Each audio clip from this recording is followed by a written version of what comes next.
Nginibingelele nonke emakhaya igama lami nginguSinothile kanti wena usungangibiza ngenkosazana. Makuthi usamushaye kule channel ngiyacela uklikhe lo button elibhalwe ukuthi subscribe ukuze ngaso sonke isikhathi mangisengiposta ama video uYouTube ezokutshela. So namhlanje ngifuna sikhulume ngeholo lami lokuqala kuYouTube nanokuthi ngalenza kanjani. Uma ukuthi ke interested kule video ngiyacela ukuthi uyibuke iziphele. Kanti ke khona into enhle kakhulu ngifuna ukuyenza for ama subscribers zami njengoba siselelwe inamba encane ukuze siye reach u20,000 subscribers. So kuyokusiza kakhulu ukuthi uyibuke le video ize iphele.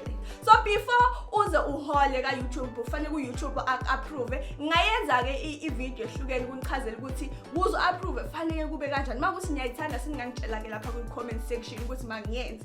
But mina eyami ya approve ngo-April, futhi ngo-May, uJune, July yasiqalile vele idlala ama adverts. Ka YouTube ukhokhelwa ngokuthi umuntu abuke ama adverts akho. Kufanele nanokuthi umuntu ayibuka yonke i-video yakho ukuze iphele ukuze uzokwazi ukuthola amasentshanyana. Uma ibukile nje umuntu wasiwayivala akusizi ngalutho. So ngiyacela ukuthi uyawuthanda ke umsebenzi wami uyibuke i-video ize iphele.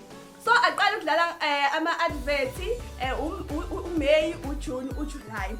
I-first paycheck yami yaqa YouTube. Angizuchitha isikhathi ngofanele nje ngene phakathi. Yayi u16,382 rand 54 cent. Imali enkulu leyo ngoba kusiyona imali le ongacosha phansi.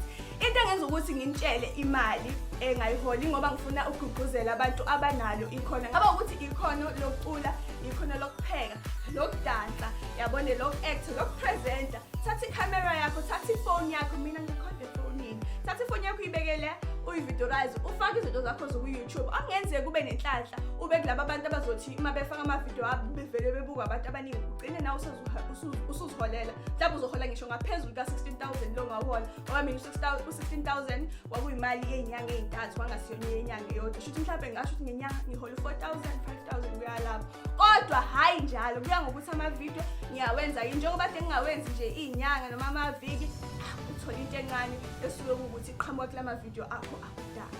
So ngizophinde nginikhumbuze futhi mawukuthi uyawuthanda ke umsebenzi wami ngiyacela ukuthi ubuke just i-advert eyi-1 esuke idlala ku video nanokuthi futhi uyibuke uze iphele i-video i-video yami. Bese ukuthi ke endabeni ezinhle kakhulu futhi engifuna ukuzenza kule video noma ke kule channel yami ngifuna ukusiza abantu. Ngithola ama DMs ku Facebook, Instagram futhi ngiyacela ungisize ngomculo kanje. Ngicela nje ungimemeze ku channel yakho. Ene bengazi ukuthi abantu ngizobamemeza kanjani, ngizobahlanganisa kanjani. Kodwa ke sengizeke ngayicabangile. Nayi into izoyenzeka kanje.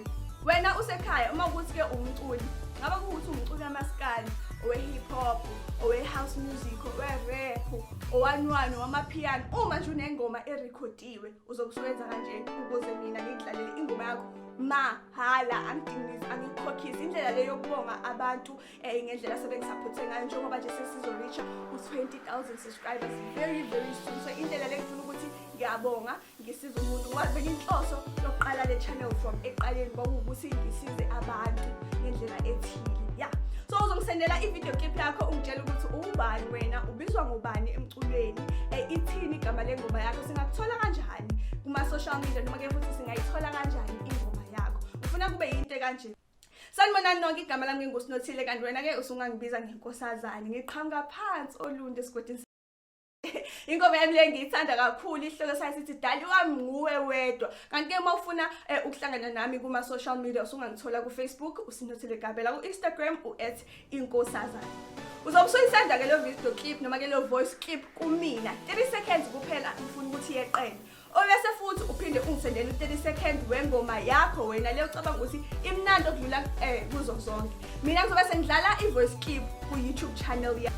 Ngibuza abantu ku WeChat ukuthi sidlale noma sidlule. Bazobe sekhomenta la enzansi ke besitshela ukuthi mhlawumbe yini ofanele kuyilungise, ngabe insimbi, ngabe ivoice yakho, ngabe yini noma ke le ngoma nje imnandi ifanele ukudlalwa emaredweni amakhulu. Imnandi ke lento yami ukuthi ngizoyenza ngobani, awazi ukuthi yiphi record company ebukela YouTube channel yami, awazi ukuthi imuphi umsakazi obukela i-YouTube channel yami ungayithola nje sowuthintwa ku-Instagram ko-Facebook sekuthiwa hayi Woza Studio sifuna ukuhlangana nawe ngomsebenzi omuhle. Ngiyathemba ukuthi kuzoba indlela enkulu le yokunjabulisa njengoba nani nihlezi ningijabulisa. Angigcine lapho le video ngoba ngifuna ukuthi ibe kakhulu nasemsebenzini engathithi isikhathi sesingishaya kakhulu. Ningakhohlwa-ke uklikha leyo button elibhalwe ukuthi subscribe ukuze ngasoke isikhathi uma ngisemposta ama video YouTube ezokutshela mina ngiyinkosazane nje ngithi nangesinye isikhathi ngiyaza kwethu ngimthanda.